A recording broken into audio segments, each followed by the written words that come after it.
Hello. Hello. Welcome to Two Tunes Podcast. I'm Bo. Two Tunes Podcast. I'm Brandon. That was Bo that did the Two Tunes Podcast before. That was not. I think we missed some things to do last week at the end. Things to do. Oh, yeah. Plugging all the things. Yeah, to like, subscribe. So we'll do it at the beginning. Hey, guys. Hey. Thank you for tuning in the first 25 seconds of this podcast. If you like this podcast, tell somebody. If you hate this podcast, tell somebody. Yeah. Be like, you know what podcast I hate that you should listen to? All the episodes, just to make sure you also feel the same way I do. It's Two Tunes Podcast. Imagine hating something. Hating. Not hating. just like, I don't care about it. Yeah. Off of 25 seconds. It's like, I hate it. Why? My students sometimes when we listen to things, I'm like, no, give it the whole time. Well, yeah. Oh my God. On Friday, their job was just to sit and listen to lo-fi music and like pay attention to it. There's like questions on the board because like to understand a genre, you have to listen to a bunch of stuff. Right. To be like, well, what makes lo-fi hip hop? Uh-huh. Oh, it's calm. It's like, are they all calm? Because we listened to 25 seconds of One Piece. One Piece is like, oh, they're pretty long. I'm like 10 minutes? Yeah. It's like, we listened to 41 minutes, but we didn't listen to one song. We listened to like 20 songs because they're not long. You didn't pay attention. And also we were talking about, in another class, we were listening to, what's the song? It's the most wonderful time of the year. And they're like, it's a holiday song. It's like, all right, what makes it a holiday song? And then like they went on and like we were it's like, it's the most wonderful time of the year. It's like, does that mean that Christmas is the only? Like, what about 4th of July? And then they talk about like roasting marshmallows. And I'm like, 4th of July. Yeah. But then they're like, Kids jingle belling. yeah. And then like, okay, Although Jingle Bells is a Thanksgiving song. there you go. Then either way, I'm like, oh, this. And then like they actually like start to talk about like something. And I'm like, there you go. That's why. And then I'm like, but what genre is it? Holiday. And then I played Christmas Time in Hollis. Christmas and Hollis, yeah. And then I'm like, what genre is this? And they're like, hip hop. And it's like, but you just said like the lyrics make the genre. Yeah. It's like, so is that still just holiday? Because like this could be holiday. It's like, no, this is hip hop. It's like, yes, you're right. This is hip hop. Yeah. So, which we will talk about. We'll start to talk about next week. I don't know if I told you, for my AP music theory class for their listening example the other week, their critical listening, it was a comparison and contrast of two Hot Mulligan songs. One was the original, one was the lo-fi version. Yeah. Yeah, he dug that. He thought it was kind of cool. That's cool. He was How are they different? Well, yeah, he talked about different things, but he was also like, when he was talking about the original one, he was like, I think this is emo. And I was like, it is. It's fifth wave emo. It's fifth wave. Yeah. Because you know all the waves. I just know that there are 5, apparently. Yeah, maybe we're in the 6th now. You don't even know. Maybe. You know, like, But they we're only in the they fourth. didn't wake up one we're day. only in the 4th wave of ska. Somehow. Even though that's been around longer. Well, that's because, like there hasn't actually been a change in ska since the 90s. Like, where the 90s was like ska plus punk rock made 4th wave ska. 3rd wave. Where what? That was the 3rd wave. That was the 3rd wave? We're in the 4th wave. Are we, though? Because Yeah. never mind. I get all my ska information from Ska 2 Network. Isn't he the CEO Of ska? of ska? Yeah. Anyways. Love you, Jer. Oh, I got to talk to you about... Remind me after this to talk about the... Like after the show or after we record? After we record. Okay. To bring up our next covers episode idea. Okay. Okay. So we're here to talk about Two Tunes. Yes. And this episode is 100% Brandon approved. True. Like, if you listen to this podcast... Like, I'm actually like a little annoyed that I didn't... that you didn't bring this up. Your song. Yeah. I'm feeling a little bit bad about myself. I actually had to look back, and I'm like, I know I've heard this band before, for mine. And then I was like, are we sure? So I checked. I'm like, did we have them on before? Yeah. And yeah. Anyways, you're first though. I am first though. So this band Brandtson, which contains my name in it. Is that why? Yeah, no. By the way, I met Branford Marsalis the other week. Who's that? World famous saxophone player. Okay. Part of the world famous Marsalis family. Former Tonight Show band host. Part of the Jay Leno years. He was okay. All right. Anyway, he is a phenomenal saxophone player. He's a an artist in residence at North Carolina Central, where I'm attending grad school. And which means he does like lessons periodically. Mm-hmm. Like he's not there full time. He just comes in, does lessons sometimes and stuff. And of course, he was doing lessons while I was there, which was amazing. But the only time slot he had available was during the 2-hour time slot that I had rehearsal. Mm-hmm. Like the only reason I was down there was for these couple rehearsals, one on Friday, one on Saturday. And he was there Wednesday, Thursday, Friday, and had lesson times. And the only time available was 2 to 4 on Friday. So that was a little annoying. But I did get to meet him. He was very nice. And he complimented my name because he said that's the name people call me most of the time. Because he's Brantford and I'm Brandon. Gotcha. So, but anyway, this is Brandtson. I found out about these guys the way I've been finding out about some different things a lot of times, where somebody on Instagram is like, oh, this is a great album. Isn't it great? And I'm like, sure, let me go listen. Maybe it is. And I can't remember who it was or what account it was. I should start writing these down. We've talked about before Limited to One. Yes. Great record store in New York City. They post a lot of things. Like, oh, I can't believe I found this album, or hey, this is a good one, or whatever. I don't think it was them. I think it was one of these other accounts that I follow where they're just like record collectors, and they will show, like, hey, I got this. I finally found this one on vinyl. Isn't it cool? Oh man, this album was so great. I forgot about it, and whatever, those kinds of things.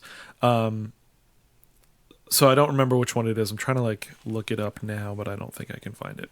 So anyway, somebody posted it. Hey, this is a great album. I was like, okay, cool. Never heard of that band. Let me go check it out. Mm-hmm. And then I like it. So now I'm sharing it. So they have been around, or they started in 96 and then they went to about 2008. They were signed on Deep Elm Records. Do you know that record label? Yeah. Yeah, they're the ones that have the Emo Diaries series, which is really great. I need to like dig into that more. And then they were on Militia Group for a little bit towards the end of their career as well. Have you heard of Swarm of Bats? No. That name sounds familiar. But anyway, like members of this group, when they broke up, went on to form Swarm of Bats. So I don't know if I actually know that band or if it just kind of sounds familiar. But this is from their 2002 album, Dial In Sounds. And I had trouble kind of picking a song because I like the whole album. Mm-hmm. But this one I felt kind of gets a good mix of the punk and emo sound and influence that they have. If that kind of makes sense. Yeah. Yeah. So this is Guest List. It's towards the back half of the album. Ooh, I wanted to talk about, did you listen to the whole album? Yes. I listened to it actually on my way to or from, I can't remember, North Carolina the other week. I just like on the way over here today, I looked at the song list, and because it feels like it should be like an end track, kind of. Feels like it could be an end, like the last song. So I was wondering if it was. And then the song before it is called Command Q, Command Z. Yes. Which Command Q is to quit, and then Command Z is to undo. Yeah. So like, is the song quit, undo? And like, are they quitting something and then they want to take it back? Gotcha. Anyways, but that's the other song. Here's Guest List. Okay.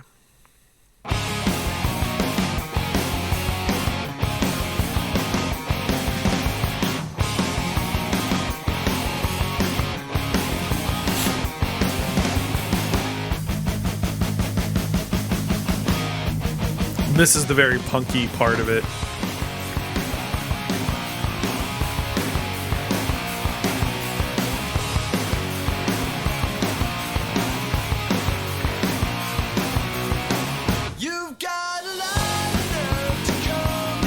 Now, this makes sense as to why I think this, because it's from 2002. Yeah. It reminds me very much of 2002. Yeah, but I would also, have loved these guys yes, at the time. but it also reminds me of Punchline, the band Punchline Okay. from Pittsburgh. Yeah. So like maybe they played together. Yeah, I mean, they're from Cleveland. There you go.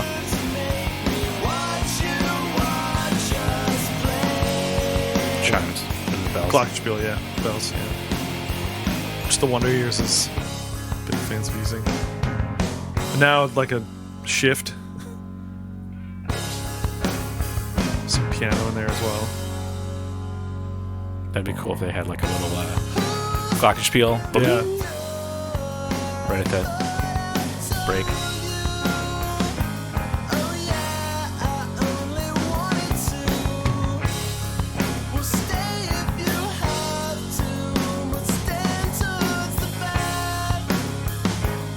It's a very descriptive song as well.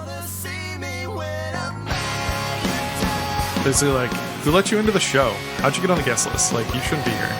Go away. Who's running the door?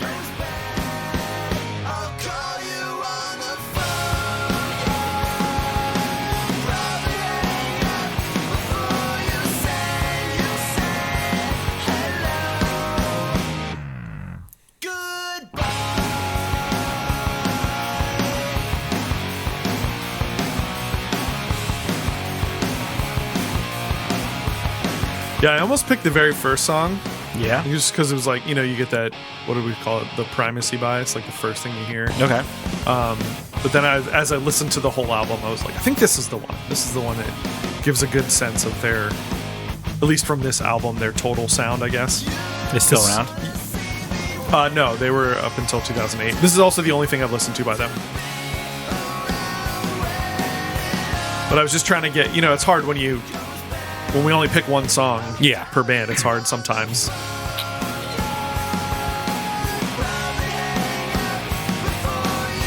Yeah, I just dig it. I think because I'm heading down to North Carolina again next week, or this week as the podcast comes out, then I'll have many hours in the car, maybe listen to some of their other stuff too. I might also throw on some of those Emo Diaries playlists. Yeah. Just to find some more groups from there.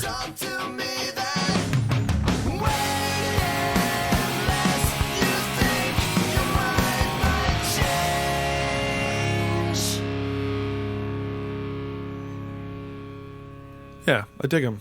I'm glad I follow whatever account I follow that had it on there. Yeah. Like I said, I don't think it was limited to one. The heck is that one account that I follow that they post albums? I don't know, man. Mm-hmm. I thought I had a thing entitled, but I don't know. But yeah, that's Brandtson. I wish I knew about them in 2002. In 2002, yeah, I would have. Maybe they'd still be here if you listened to them. Maybe I just didn't know about them. How would I know? Who would have told me? Going to shows. I didn't even know about Deep Elm Records and all that stuff.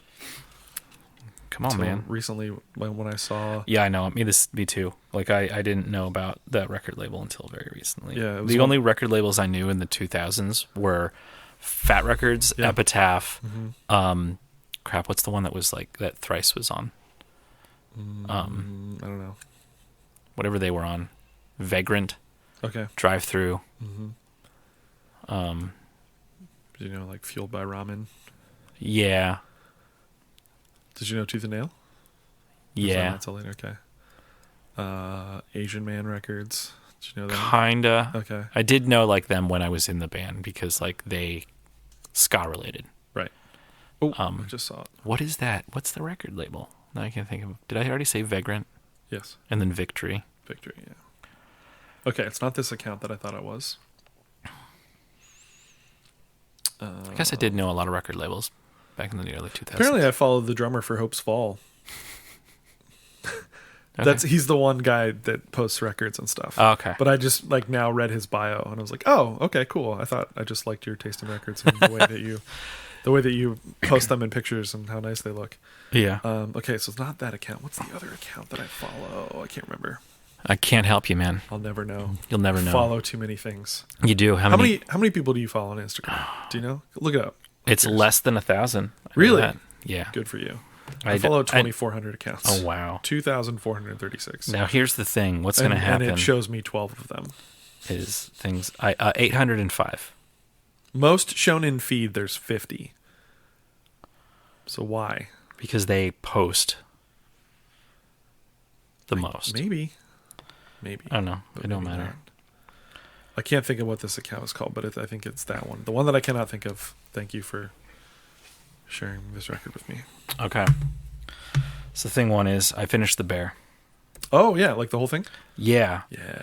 Oh, yeah, because you were... It did not... Because we had the Hulu situation. Right. I do not like...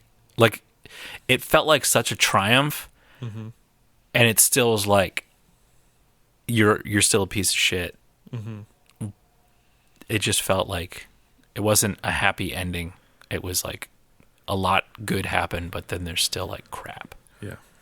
So is that like the gist of the? Yeah. I think so. Okay. My daughter, I did not watch Blue Beetle. Okay. But she did? She watched Blue Beetle. I thought it was pretty good. Okay. What else did I watch?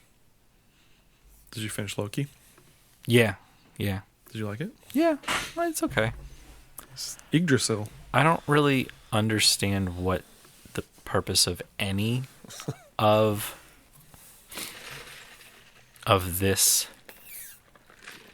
phase is. It's just like the let's try to keep making money phase. Yeah.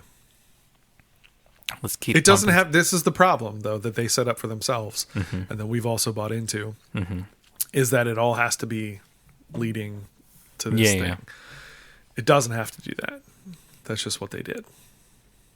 At first, it wasn't that. I mean, I guess it was kind of leading to like doing Avengers, but it was doing the first movie. It wasn't leading to like Endgame. Yeah. That happened after Avengers, and then they're like, okay, now what's the next Avengers? The next Avengers. And so that's still where we're at. Everybody's like, well, what's the next Avengers? What's the next Avengers? And like, there doesn't have to be. But when is the next Avengers? Because there is another technically, it's Secret Wars and then Kang Dynasty, or Kang Dynasty and then Secret Wars. I can't remember. Yeah. They're both like pretty close to each. Okay, it's all screwed up now because of the strikes and stuff. Because of a million things. Well, yeah. The biggest one is probably they're just going to shift away from the Kang stuff. Yeah, because he's a bad person, probably. Maybe. I don't know any of the information. Yeah, maybe. He's allegedly a bad person. So there's that. But then also, even when they originally announced them, those two movies were like really close to each other. Mm-hmm. Like they were like 6 months, like in the same calendar year almost. And I'm like, that's definitely. Don't do that. I don't know. They also like to take these big things that took like years in the comics and then like shove them into one movie. Well, in a lot of ways. It like Secret Wars wasn't a year long. It wasn't years long, but it was maybe a year long. It was 1 year long. Yeah, and yeah, that's the way though that they're going to fold in all the universes probably. Mm-hmm. And they redid it doing in the comics as well. Yeah, not that long ago. But it was the same idea. It was folding in of things. That's how they got rid of the Ultimates universe. But then they're like, we want Miles Morales, and we want this person, and we want that thing. And yeah. I'm pretty sure that's how they're going to do the mutant stuff. Do you they're realize just going to dump them in, and it's just going to be like, oh, universes collided, and this is how it is now. Do you realize that they're doing a Spider-Man universe? Sony is? Yeah, they spum. I didn't really realize that was going on until I saw Madam Web, and I'm like, I know that character. So the Weekly Planet calls it the Spum universe. It's the Spider... the Sony Spider-Man... cinematic universe. The Spider-Man... Sony Pictures universe of Marvel movies, something like that. Spum, they call it. Yeah, and it looks dumb. Yeah, all of it. No, I know that like they have Ezekiel in it, and I was around when that character was created. Mm-hmm. I was reading those comics with what's the youngest Ramita. John Romita Jr. Yeah. He did. I was in on that Spider-Man run. And then it got too weird. Basically, when he got the Iron Man suit, Iron Man Iron Spider suit, from Tony, and then everybody forgot who he was, and I forget what it was. And then it was weird, but I was there. But apparently, it's just like a fat Spider-Man. Okay. in Madam Web or something. I don't know. He's not fast, but he just looks like a villain Spider-Man guy. Yeah. And she's a good guy. Yeah. She's And then there's 3 other Spider-Women. Yes. Or 2 Spider-Women and a Spider-Girl. Yes. I don't know. So, the Marvels is good. Okay, I'm glad. I do want to see it. Gen V was very good. That wrapped up. Invincible is good so far as well. Mm-hmm.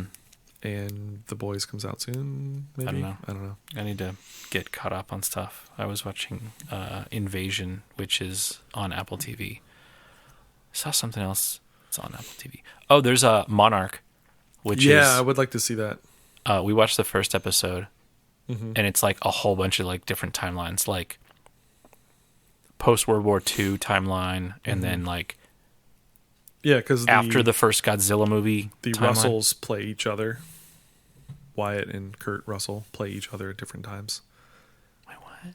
So Kurt Russell, yes, is in the movie. Yes, but yes. Wyatt Russell, yes. his son, yes. plays himself.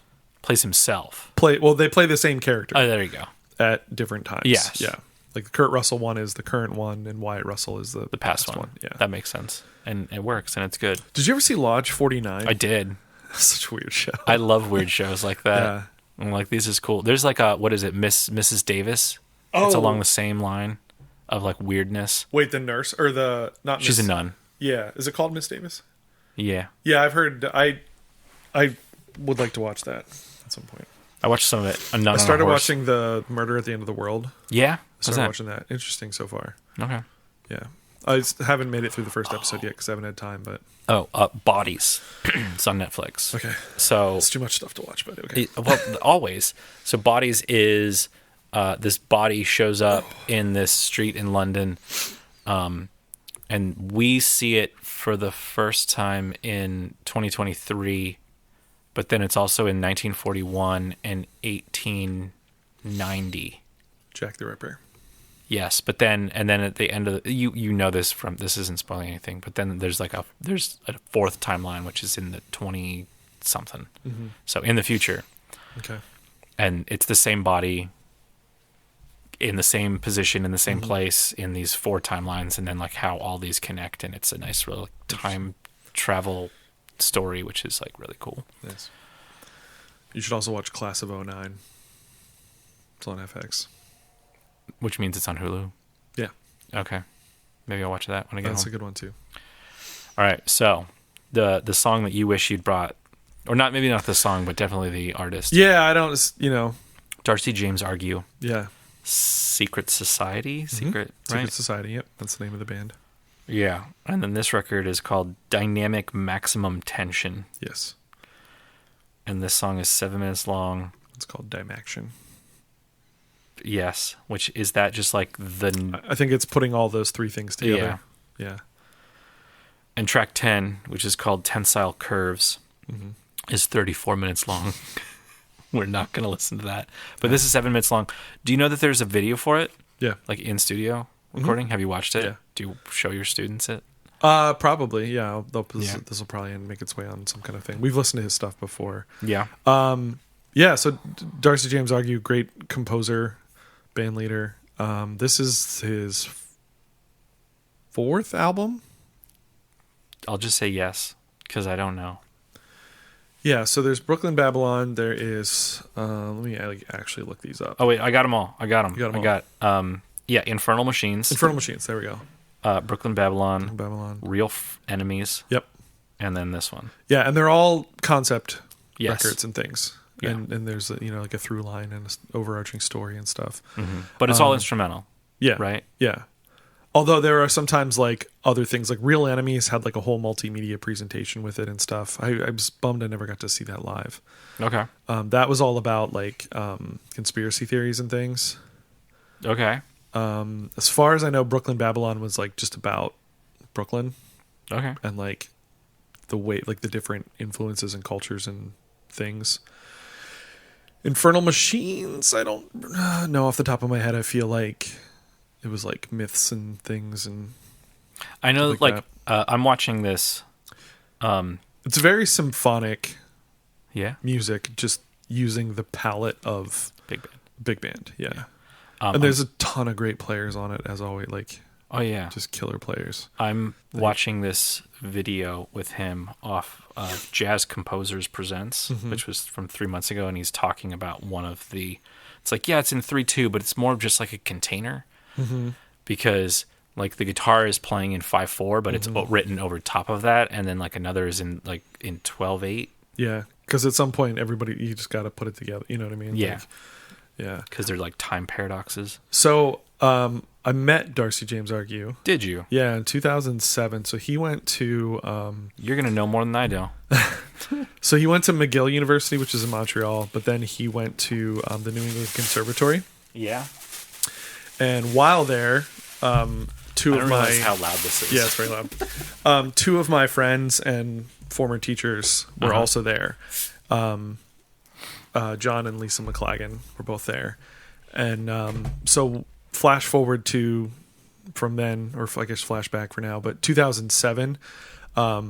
The vocal jazz ensemble I was singing with at SWIC out in Iowa, we performed at IAJE, which was the International Association of Jazz Educators, which is now JEN, the Jazz Education Network. We performed at their annual conference festival thing, and we're in the hotel lobby, and I was with John and Lisa, and they're like, "Oh, Brandon, come over here and meet our friend Darcy." And so I meet this guy Darcy, and we're just like talking a little bit and whatever, and that's it. And like then flash forward from then, maybe like 10 years or so, maybe less, when I kind of became more aware of him and his music and stuff. And I was like, wait a second. And I asked Lisa, I was like, hey, you probably don't remember this, but at IAJE, you and John introduced me to, quote unquote, your friend Darcy. Was that Darcy James Argue? And she's like, yeah. And I'm like, oh shit, that's so cool. Like I met him once, and just because he was friends with my friend, I mean, they were my teachers, but now they are my friends, kind of thing. But yeah, I was like, oh yeah, I met him one time before he was anybody. Very cool. Now I really like his music a whole lot. So yeah. So sorry, Darcy, that I did not bring your music to the podcast sooner. But yeah, this is his newest release, by the way, which I helped crowdfund. So did you? Yeah, I have crowdfunded his last. This one, and I think Real Enemies, perhaps. Where was this recorded? Or whichever one. I don't know off the top of my head. It's the Power Station. Oh, okay. Which is now owned by Berkeley University. Oh, there we go. So, I just know that when Darcy does stuff, I'm a big fan, and so I want to support when I can. Yeah. So here is the first track, Dymaxion. Dymaxion. That's how I say it, at least. Yeah, it would, because it is those three words put together, and it's within the concept that I just read, but don't have it off the top of my head. Yeah. Did he just get a Grammy nomination as well, I think? I hope so. For this album? That'd be really cool. His last... Anyways, he's had others. This is instrumental. 18-piece. Big band.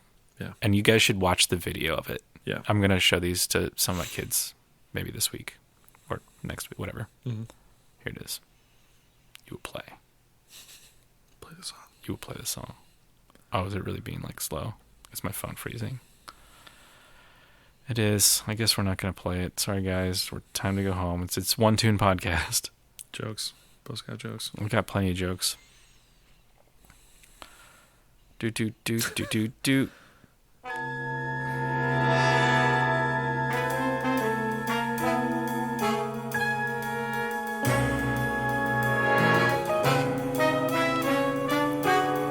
So watching the recording of this, yeah, and then like now listening to it,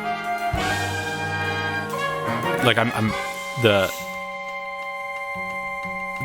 drummer was hitting the side of the cymbal with his stick. Yeah.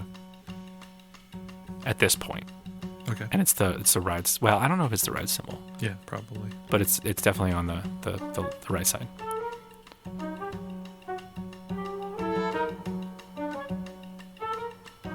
The piano part is like one note.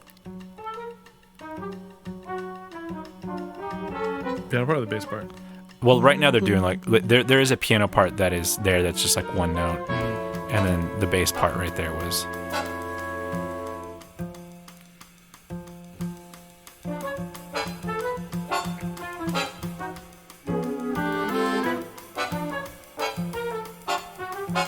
And this, you can, I believe that it... Here, you can't see it, but credits. Oh yeah, all the people. All the people. Yeah.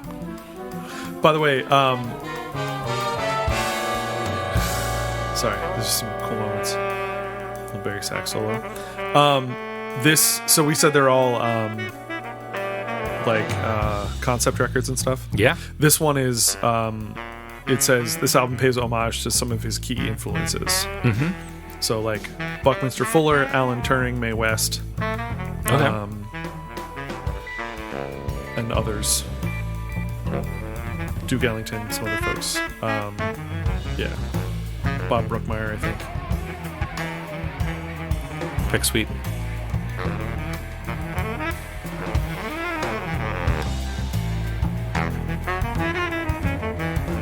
Trying to see.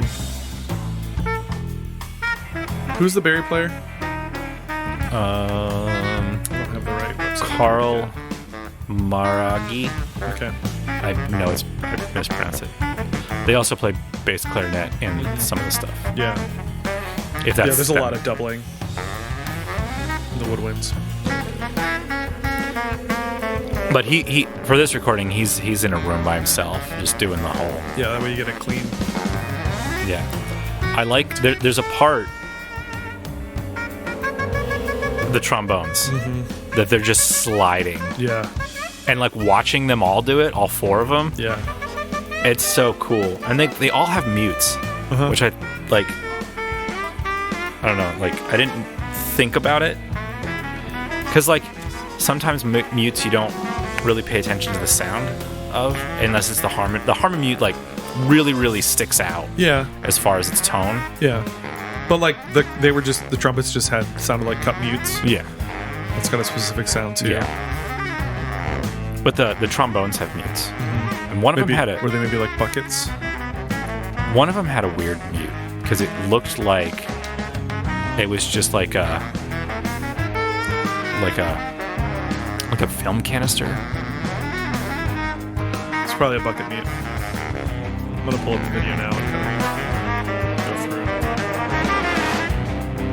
Darcy doesn't. Other composers do as well, but like you sometimes use, especially like in the trumpets, use different combinations of mutes. Yeah, you could put like one person on Harmon, and then like two on cup and one on something else, and it's just to get timbre. The mix of them gets a cool thing. Yeah, like what's typical is that they would all just be on the same thing, but even on this, like some of the trumpets are on like flugelhorn, while some are actually on trumpet. Yes, and that yeah, just to get all the different timbres put together. Yeah, there's lots of doubling in the woodwinds. Yeah, there's like Ingrid Jensen on a cup mute. Just trumpet player. Trying to get a shot. Oh yeah, so the trombones. Just have it there. Is it that one? The black one? Yes. That's a bucket mute. Okay. Yeah. It's basically, as the name implies, it's like a small bucket, but then there's like stuff inside of it to catch the sound. But then the guy next to him is on what looks like a cup mute. Yeah. So, yeah, just different effects and sounds. Yeah, this might be our next critical listening for the jazz bands. Will you watch the video of it? Yes, I always do a YouTube video, although not all of them are actual videos. It's just the song on there. But when I can have them watching the groups, either in studio or live, that's what I prefer. I think it helps them engage more.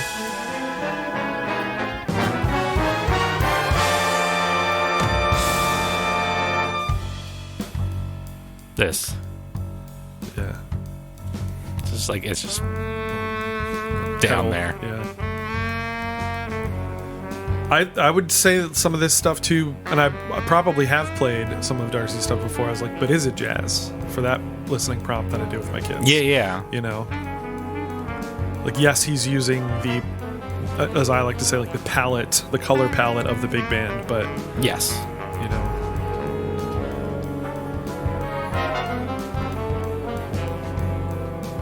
Darcy, by the way, is a great follow on social media. Yeah. Yeah, well versed and opinionated, like smartly in politics and world events and things, and certainly in the world of jazz. He's a professor and stuff as well. And what does he teach? That's a great question.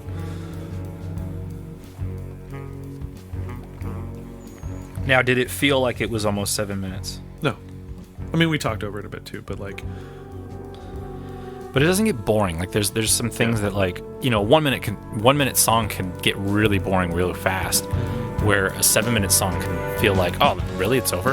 Yeah.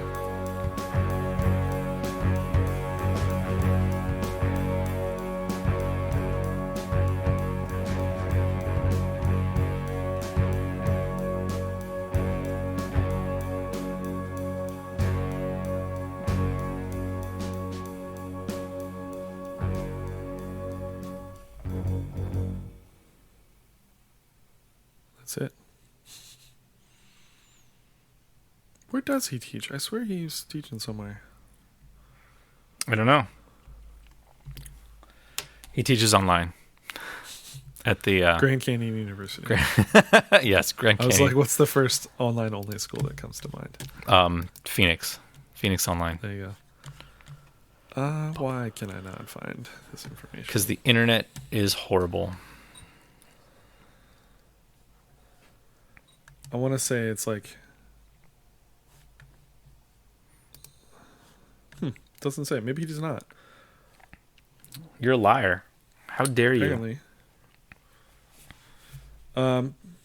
Yeah. Yeah. Anyway, he's great, and his music's good, and he puts together a killer band every time. It's a lot of the same people. Like, I think it's maybe 95% the same people from album to album to album. And then, like, touring, obviously sometimes you can't get everybody together, but he's got I don't know if I've ever mentioned this before. There's a company called New York City Music Services. Okay. They do like printing and publishing and things. Engraving, that's what I'm looking for. They do printing and engraving of music and stuff. But then they have a podcast. Well, the one guy has a podcast with another guy that's called Scoring Notes, and then they also have a Scoring Notes like website. Okay. The whole thing, it's just about like music engraving and about music notation and software and stuff like that. It's I find it very interesting.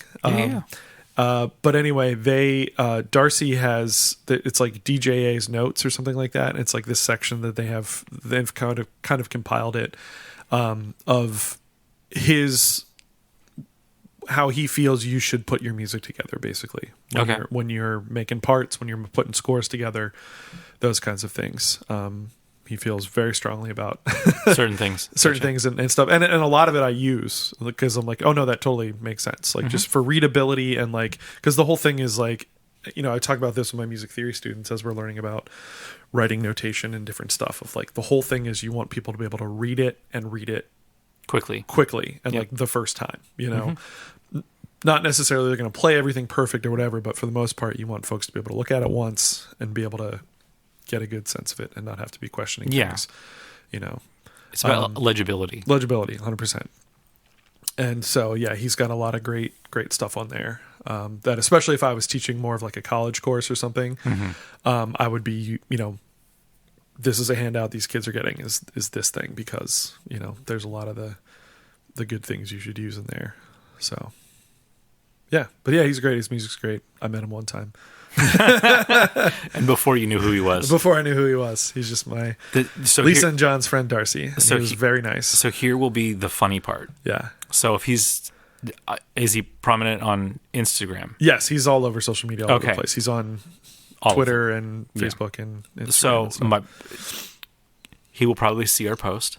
Yep, I would think so. Will he listen to the podcast? Maybe not. He might. Yeah, I don't know. And will he be like, I remember No, that. He would not remember. He would not remember that at all, which is fine. Why would you? Yeah. He might even remember like, oh, I did see John and Lisa there. Yeah. All those years ago. He may remember that. He would not remember that I was also there. But imagine. Nor should he. Yeah. Cool. Well, it's a good episode. I'm sure some. Yeah. I'm watching this YouTube video of him, and he's talking very well versed. Like either he was like they put it together, or he was just came in and was like, I know exactly what I'm gonna do with my presentation. And he was talking about, or like so far, he brought up, who did he bring up? He brought up two people. One was Stephen Reich and a song for 18 musicians, which then I started to listen to. I did not have the 53 minutes to listen to the entire piece, but I was like, that's a really cool idea. By the way, we're about to get into clapping music. with my Theory 1 kids. Oh, I forgot. That's kind of how I music. usually use that to wrap up our rhythm unit and stuff. Yeah. Because it's just fun, and I also like them to find fun versions online. Yeah, Do you know the best one? Have we talked about this before? Sorry, I didn't like derailing your It's whole okay. thought here. There's one where it's from some movie from like the 60s or something. It looks like it could be like a Hitchcock movie or whatever. Yeah, Like, okay. it's got that kind of aesthetic. And this woman like slaps this guy. Yeah. But they use that as the thing. As the slap. And so then Or it's as in the like clap. 2 parts, but it's slap, slap, slap, slap, slap, slap, Yeah. slap, slap, slap, slap, slap. And then it's really fun. I years ago, I forget who it was, but like I brought it up to a theory class that I had, and like we tried it. Yeah. And no, there was an app. There's an app. Oh yes, yeah, that, yeah. that you I can have it. practice Yep. along. Yeah. That's what I remember. Yeah. I'm like, here's this app. We should do this. Anyway, sorry, you were watching a video with Darcy. He brings Yeah. up Steve Reich, 18 music for And 18 it's musicians. about like microcosms within. So it's like in the beginning of that piece, it's like this is the thing, and then Yeah. it goes into 11 other, like it's an 11 chord progression, and then it goes into 11 sections, and then it repeats that first section. But there was another one that I was like very interested in. I'm like, that's really cool. Let me go listen to that. Was it minimalist stuff? I forget Or you what the don't first one was. Okay. Anyways. Minimalist music is really interesting, Oh yeah. especially because the name is Yeah. so like a misnomer. Yes. Yeah. We Well, Yeah. I was in with our indoor drumline staff a little bit when they were listening to some show ideas and stuff. Yeah. And there's a show, it's a Philip Glass show. Nice. But it's really, really cool.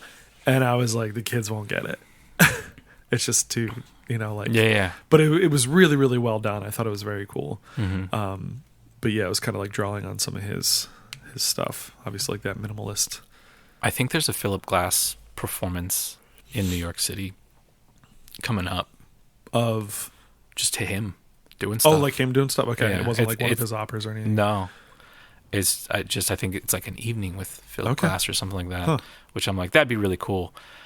But then it was like, I forget when. Yeah. Obviously, I can't do stuff. Yeah. Too busy. Too busy working on this pod Yeah. and master's classes. Anyways. Man, master's classes. Well, you got it worse than I do. Yeah. I'm kicking like- my butt in good ways, but kicking my butt nonetheless. Yep. I am done shortly. Mm-hmm. My 2 my final thing for my like as we record this, my final thing for my research class is due in 2 days. Okay. Awesome. My final thing for my improv class is due in like 10 days. And then my final I'll have like a take home test this week for arranging, and then I have a final for arranging, which is also due in like 2 weeks. So I don't have much time left for this semester. It's kind of crazy. I could talk to you more about it off air, but our university was like cyber attacked basically. Oh. So like basically the day after I left the campus, Yeah. everything went down, and it's still not like I still haven't had access to my email in over a week. Canvas is somehow still working, so I was able to turn in my improv assignment this Okay. week, but like nothing else is working. So like my thing I'm supposed to turn in, my annotated bibliography that I'm supposed to turn in 2 days, Yeah. I'm supposed to email to my professor. Mm-hmm. She doesn't have email access. I have email access, like I can email her through my school account or my personal account, but Yeah. like I don't know that she'll get it. Gotcha. So anyway, it's kind of crazy. So that's our show That's for our this show. week. Like, subscribe, follow us, social media, Yeah. do all the things, please. Do all things. Please subscribe. Subscribe. All right. Bye, guys. Bye.